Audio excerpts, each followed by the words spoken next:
15 anos, preciso desabafar. É uma garota. Sim. Tá? Pode falar, meu filho. Oi, Caio. Oi. Eu vi você no Danilo. Você não é um pastor normal. Ou você é normal e os outros pastores não são pastores. É a análise dela. Não, acho que você está certa. Se eu sou, eles não são. Se eles são, eu não sou. Porque o que eles são, realmente eu não sou. Nem quero ser e nem serei, com a graça de Deus. Você está certo. E aí? Meus pais são ricos. Eu já estudei nos Estados Unidos, mas eu voltei ao Brasil ano passado. Eu fiquei lá com minha mãe por 2 anos, porque ela e meu pai estavam brigados. Uma briguinha de 2 anos. Eu voltei e o meu pai começou a me assediar. Ele me elogiava dizendo que eu cresci e estava linda. Várias noites ele ia ao meu quarto para me desejar boa noite e começava a fazer massagem em meu corpo, dizendo que isso faria eu dormir melhor. Isso me incomodava e eu comecei a trancar a porta do quarto.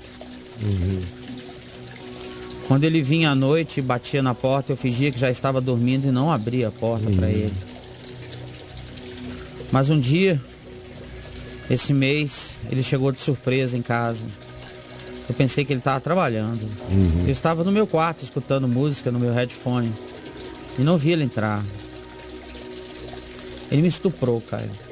Pelo amor de Deus. Eu telefonei para minha mãe e ela não acreditou em mim. Eu ainda estava sem tomar banho, fui denunciar ele. E foi o que denunciar? Eu ainda estava sem tomar banho e fui denunciar ele. Para não lavar a evidência. Imediatamente ela fez o que aquele videozinho mandou. Eu fiz tudo que a delegada mandou. E ela prendeu meu pai. Minha família... Prender mesmo. Minha família... Pode ser pai, avô, anjo Gabriel. Seja lá quem for. Isso aí não existe isenção.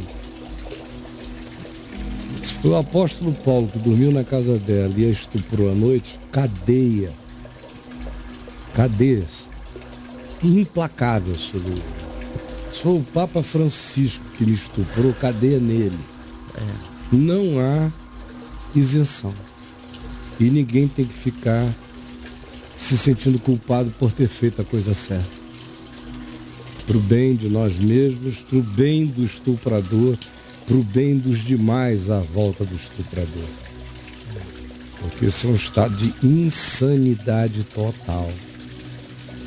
E uma das formas de violência mais brutais.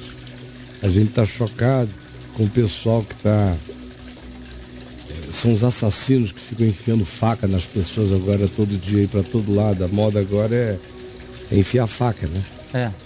Nos outros.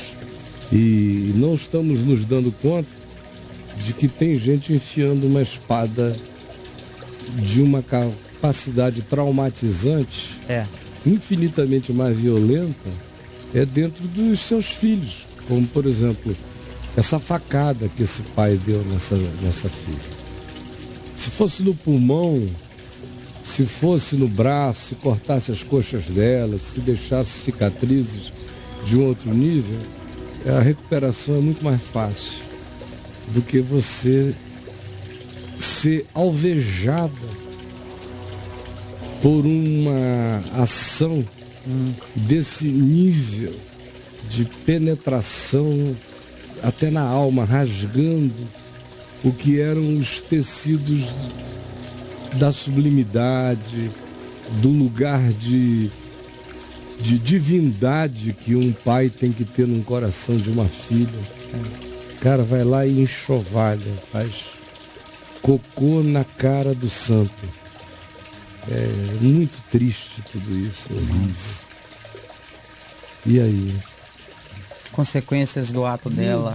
Olha agora. Minha família disse que eu não era mais virgem e fiquei pervertida porque eu morei nos Estados Unidos e lá eu namorei um garoto e com ele eu perdi a minha vida. E daí? Aí isso, por causa disso, abriu a fila pro pai ir lá estuprar todo dia? O pai é vítima. Você imagina essas famílias, hein? É que isso aí. família, quem tem uma família dessa não precisa de Satanás como inimigo, viu? Que coisa horrorosa. E, aliás, recorrente, viu, minha filha? Recorrente. Aqui no Papo de Graça, tem muita gente que tem uma história exatamente como a sua para contar.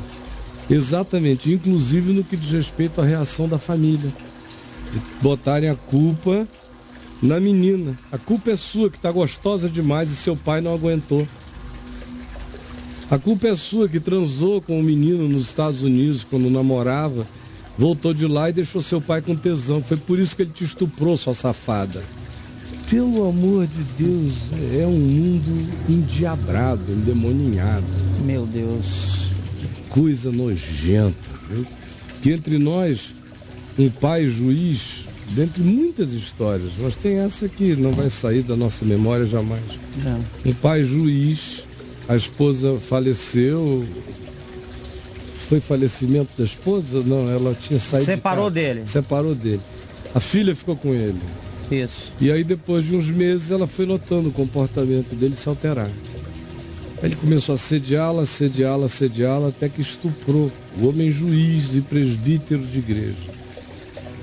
A menina, não aguentando mais, veio e falou aqui comigo. Escreveu assim como você está escrevendo. Eu disse umas palavras a ela que ela deveria fazer, coisa semelhante ao que você fez imediatamente. E o pai juiz percebeu, voltando para casa, de repente, que ela estava falando comigo. E aí bateu, arrebentou a ela toda. Me escreveu aqui dizendo: você se afasta da minha vida, eu sou juiz, eu tenho poder. Coitadinho. E ela conseguiu escapar dele, se comunicou com a gente pelo celular da rua. Eu disse de novo: vá lá onde eu já lhe instruí para ir, tome todas as providências cabíveis. E ele, quando viu que esse assunto iria bater de fato na delegacia, por conseguinte iria adiante na justiça, se suicidou em casa. E o que isso tem a ver com você? Tem a ver que a família toda começou a dizer que a culpa era da menina. A mãe cretina, que até se manifestou aqui, uma mulher sem alma, desalmada, só queria o dinheiro da menina e a herança, e os pais do cara, a família do cara, todo mundo lá. Teve gente da família que me escreveu aqui, dizendo que a culpa era minha, ou então a culpa é minha. Estou sentado em casa e dou um conselho a quem está sendo estuprada pelo pai, e a culpa é minha, ou da estuprada. Você veja que mundo endiabrado é esse. E que pessoas mais mortas. A gente entende exatamente dia a dia o que Jesus disse: deixe os mortos sepultarem os seus mortos. Ou o que Paulo disse quando afirma que todos que não têm de fato amor no coração, evangelho, amor de Deus no coração, estão mortos mesmo, mortos. É gente morta. E aí? Minha mãe não fala mais comigo, Caio. Que é isso, meu Deus? Ela me culpa e diz que sem o dinheiro do meu pai, como ela vai sustentar a nossa família? Já foi pro outro lado, já cai na prostituição conjugal, né? Ela tem que se prostituir pro pai dela para poder sustentar a família. Prostituição conjugal, e a mãe, em nome disso, vai virando cafetina. Quase pedindo a filha para dizer: poxa, seja concubina do papai, porque a gente não pode viver sem a grana dele. Como não? Como não? Minha filha, pelo amor de Deus, eu imagino a sua solidão. Solidão, que coisa mais diabólica, que abandono. Tem que escrever mesmo pro Papo de Graça, porque não tem pai, não tem mãe, não tem parente, não tem ninguém para ouvir. E a mãe ainda está querendo ser sua cafetina, querendo que você aceite ser concubina do seu pai, para a grana que ela recebe não parar de chegar. Pelo amor de Deus, eu só espero que você não caia num processo de desilusão total, de depressão total e de desistência da vida. Não. Não aceite isso, porque o coração enfraquecido que leva a essas cacetadas paralelas sente vontade de morrer. Mas você não vai se entregar ao espírito da morte. E se pudermos ajudar você, acrescente seu telefone ou e-mail ou cidade. Eu vou pedir para gente de total confiança ajudar você, como a gente tem feito todos os dias, e uma quantidade grande de situações vão encontrando suas conclusões pacificadas e resultados impensáveis da bondade de Deus pelo acolhimento daqueles que a gente envia para socorrer esses que estão sozinhos.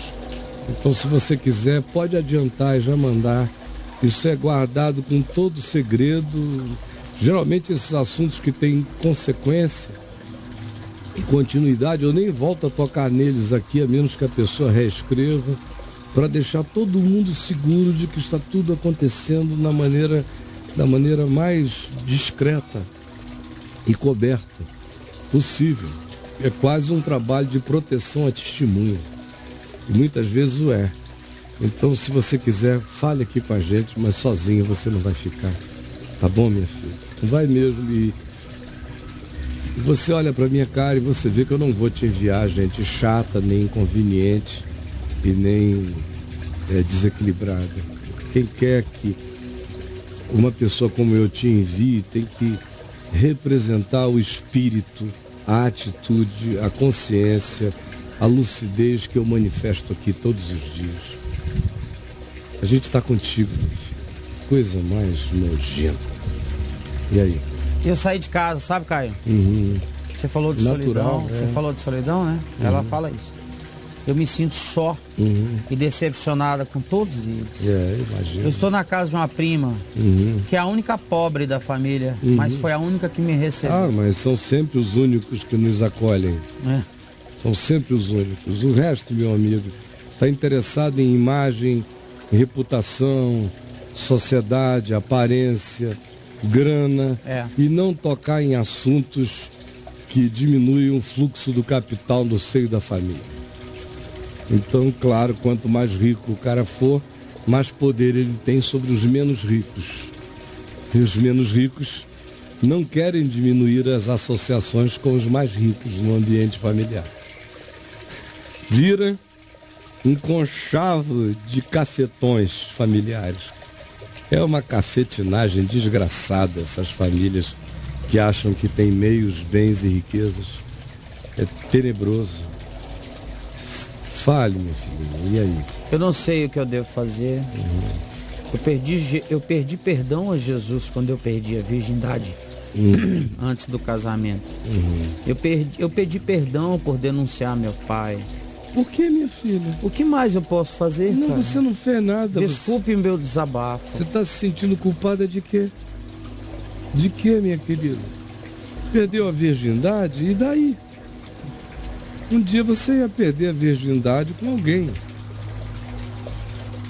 Seria melhor que você tivesse perdido a virgindade com alguém que tenha chegado para ficar na vida do que simplesmente alguém que passou por nós. Mas acontece todo dia. Você acha que Jesus está computando um ímã a menos? Ai, saiu um pedaço da minha santidade. Aquela minha filhinha jogou o ímã fora. Pelo amor de Deus, Jesus é Deus. Jesus não é colecionador de ímã. Como aquelas tribos americanas antigas que tiravam o scalp. Jesus é um colecionador de ímãs, as minhas virgens. O ímã em Cristo. Jesus, o ímã em Cristo. Pelo amor de Deus, ele não é colecionador, é ímã em Cristo. Ímã em Cristo. Ímã em Cristo. É o colecionador de ímãs. É o ímã em Cristo. Não é o ímã em Cristo. Então, por favor, para com isso. E em relação ao seu pai, pedir perdão por ter entregue seu pai à justiça é o mínimo que você deveria ter feito. Um cara que entra no teu quarto, ela tem 15 anos, né? 15 anos. Entra no teu quarto, vem te assediando, desde que você voltou dos Estados Unidos. E alimentado por uma ideia dessa, se foi o caso, pegar a minha filha, eu vou pegar logo. Vou saber como ela é, gostosinha. Um sujeito que olha para a filha assim, é tudo, não é homem primeiro.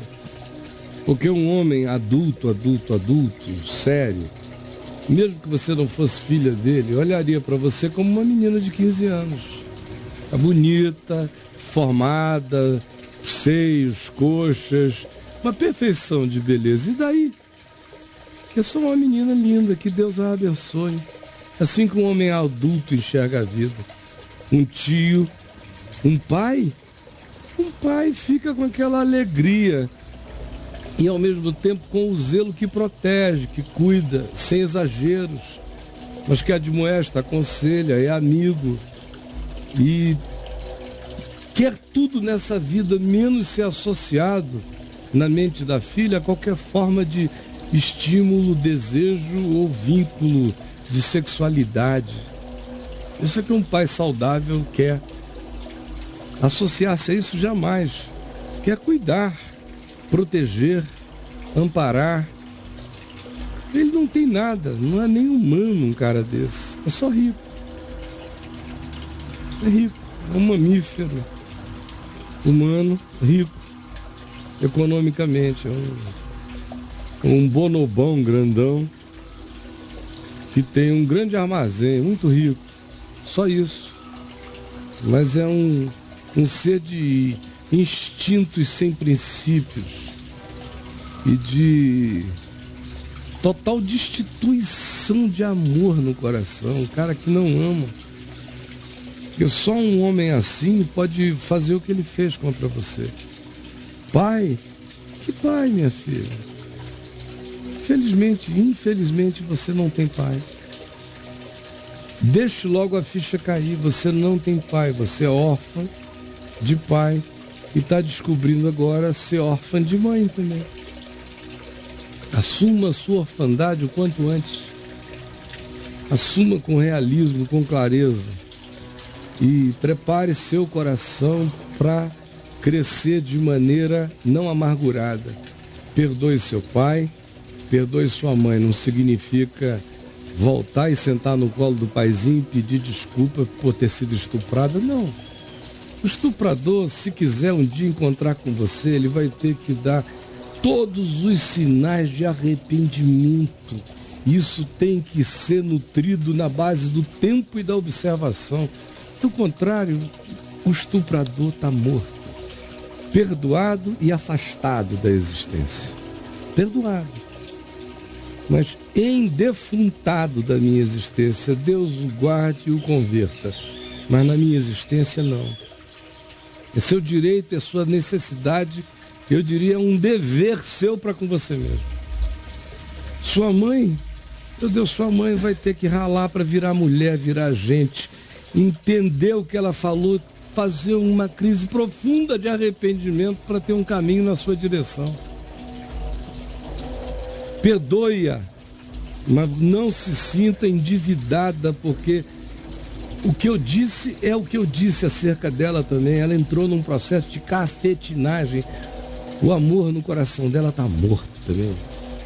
Está desfalecente.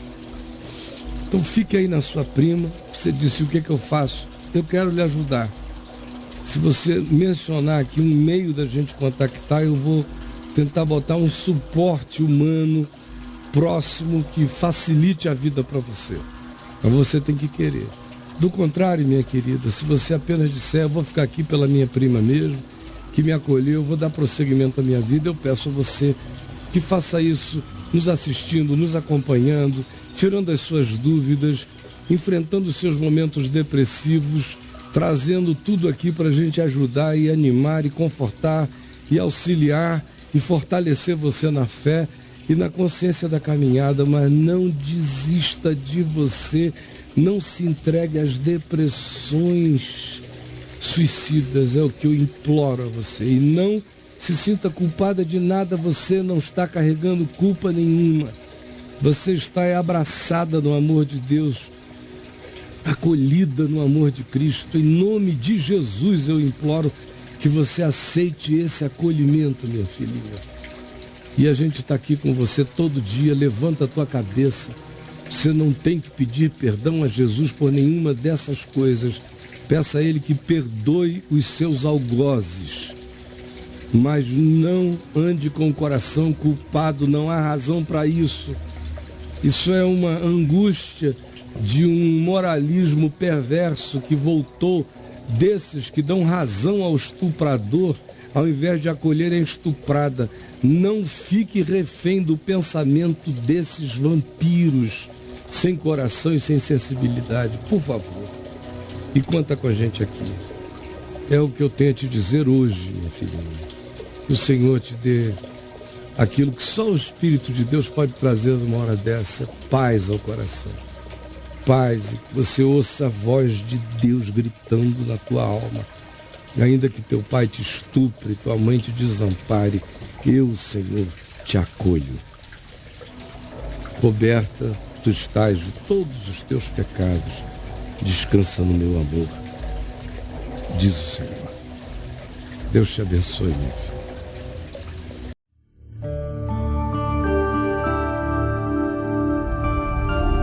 VNV TV, o canal é você.